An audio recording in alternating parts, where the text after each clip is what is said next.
নমস্কাৰ, পুনৰ মই আহিলোঁ গণেশ চতুৰ্দশী উপলক্ষে চফ্ট আৰু এটা হেল্ডি মোদকৰ ৰেচিপি লৈ। প্ৰথমে মই এটা ডাঙৰ চাই বাউল ল'লোঁ।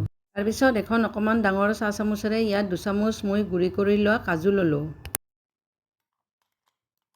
আৰু এটা মিডিয়াম কাপেৰে ভৰাকৈ মই ফ্ৰেছ গ্ৰাইণ্ড কৰি লোৱা একাপ ইয়াত নাৰিকল ল'লোঁ।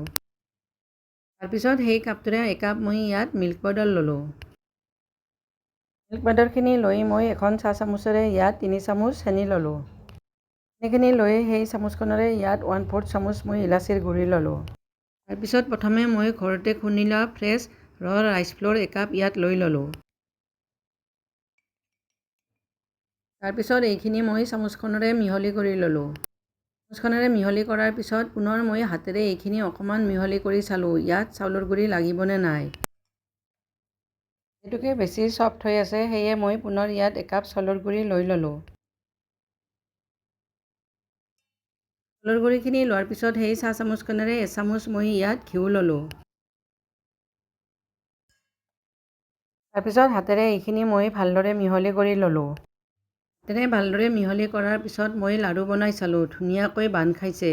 সেয়ে এইখিনি মোৰ মোদক বনাব পৰা হৈ গ'ল। যিহেতুকে মোদককেইটা বনাব পৰা ধুনীয়া জোখৰ হৈছে সেয়ে মই পুনৰ ইয়াত ঘিউ নলওঁ। এতিয়া মোদকখিনি বনাবৰ কাৰণে মই এখন ডাঙৰ চাই ডিছ ল'লোঁ। আৰু মোদককেইটা যাতে সমান জোখৰ হয় সেয়ে এখন মই মিডিয়াম চামুচ ল'লোঁ। তাৰপিছত ভিডিঅ'ত দেখুওৱাৰ দৰে এচামুচতকৈ অকণমান কম মিশ্ৰণ হাতত লৈ মই লাড়ু এটা বনাই ল'লোঁ। ভিডিঅ'ত দেখুওৱাৰ দৰে হাতত লাড়ুটো বনাই লৈ মই আঙুলিৰে মোদকৰ শ্বেপ দি ল'লোঁ।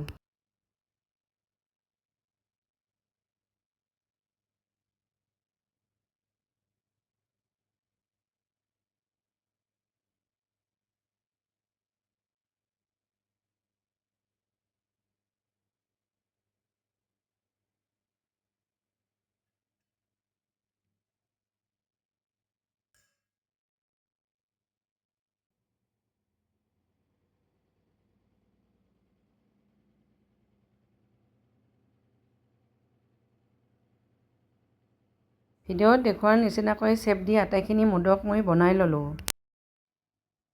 যিহেতুকে এইখিনি মই ষ্টিম কৰিম সেয়ে এখন চালনী লৈ ল'লোঁ। তাৰপিছত হাতত অকণমান ঘিউ লৈ মই চালনীখনত ভিডিঅ'ত দেখুওৱাৰ দৰে ভালদৰে সানি ল'লোঁ।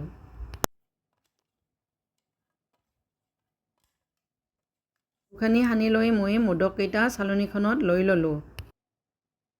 চাব যাতে মোদককেইটা এটাৰ লগত আনটো লগ নালাগে।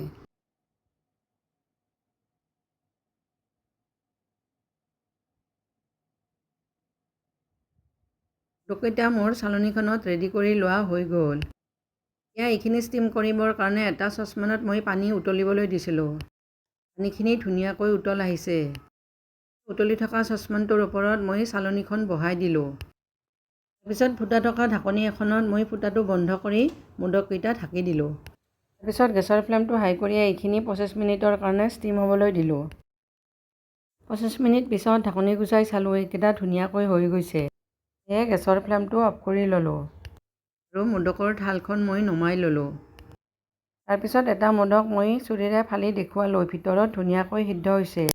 চফ্ট আৰু হেল্ডি মোৰ মোদকৰ ৰেচিপিটো তৈয়াৰ হৈ গ'ল। গতিকে ঠাণ্ডা হ'লেও মোদকখিনি চফ্ট হৈ থাকে সেয়ে এইখিনি খাবলৈ বহুত সোৱাদ লগা হয়। ৰেচিপিটো চাই কেনেকুৱা লাগিল কমেণ্ট কৰি জনাব। আৰু লগতে লাইক, শ্বেয়াৰ, ছাবস্ক্ৰাইব কৰিবলৈ নেপাহৰিব।